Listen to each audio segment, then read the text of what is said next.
अल्लाह के रसूल सल्लल्लाहु ताला अलैहि वसल्लम का फरमाने आलीशान है कि मैं अगर अल्लाह के सिवा किसी और को सजदा करने का हुक्म देता तो औरत से कहता कि अपने शौहर को सजदा कर, लेकिन गैरुल्लाह को सजदा जायज नहीं, इसीलिए औरत को अपने शौहर को सजदा जायज नहीं किया गया। आका करीम गफूरुर रहीम सल्लल्लाहु ताला अलैहि वसल्लम फरमाते हैं कि अगर कोई औरत पंच वक्ता नमाजी है, रोजेदार है, यहां तक कि वो तहज्जुद भी पढ़ती है, लेकिन उसका शौहर उससे नाराज है, तो ऐसी औरत का ठिकाना जहन्नम है। जी हां दोस्तों, नमाज पढ़ने के बाद भी जहन्नमी, रोजे रखने के बाद भी जहन्नमी, तहज्जुद पढ़ने के बाद भी जहन्नमी।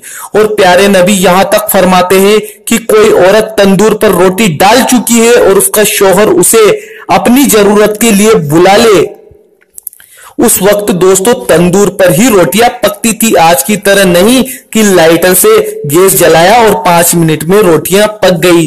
लेकिन उस दौर में चूल्हा या तंदूर पर ही रोटियां पकाई जाती थी और आधा घंटा या उससे ज्यादा रोटियां पकने में ही लग जाया करता था। तो आका फरमाते हैं कि अगर उसका शौहर उसे बुलाए और वो औरत ना कह दे और उसका शौहर उससे नाराज हो जाए, तो आका फरमाते हैं कि जब तक वो अपने शौहर को राजी न कर ले तब तक फरिश्ते उस पर लानत भेजते रहते हैं।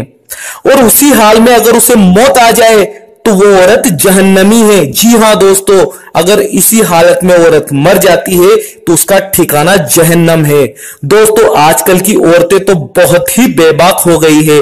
अगर शौहर कह दे कि मैं तुझे तलाक दूंगा तो कहती है तेरे बाप की औलाद है तो दे के दिखा, मैं तुझे जेल भिजवा दिया तो कहना तौबा नाउजुबिल्लाह।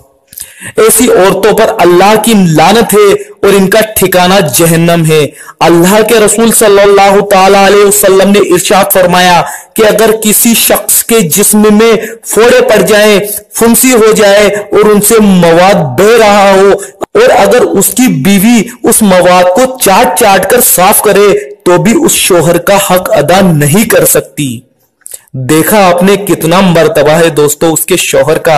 अल्लाह के रसूल सल्लल्लाहु ताला अलैहि वसल्लम ने फरमाया कि अगर किसी औरत का शौहर उसे बाहर जाने को मना कर दे तो औरत को चाहिए कि शौहर की नसीहत को माने, अगर न माने तो जहन्नमी है।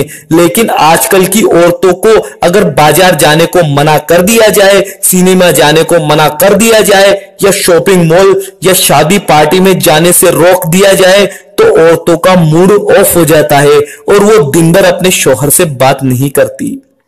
शौहर कह दे कि मायके नहीं जाना तो घर में लड़ाइयां शुरू हो जाती है और आगे चलकर ये औरतें अपने बच्चों को भी अपने साथ शामिल कर लेती है और उनके साथ मिलकर उस शौहर की कद्र जानवरों से भी बदतर कर देती है। ए लोगों, जान लो ऐसी औरतों का ठिकाना जहन्नम है। अल्लाह के रसूल सल्लल्लाहु ताला अलैहि वसल्लम ने फरमाया कि मैंने जहन्नम में सबसे ज्यादा औरतों को देखा क्योंकि वो अपने शौहर की नाफरमान हो। तो दोस्तों देखा आपने नाफरमान बीवी का क्या अंजाम होता है। और मेरी बहनों से भी मैं कहना चाहता हूं कि अपने शौहर के हुकूक को जाने, अपने शौहर को राजी रखें। अगर आपने अपने शौहर को राजी किया तो आपने जिंदगी की जंग जीत ली।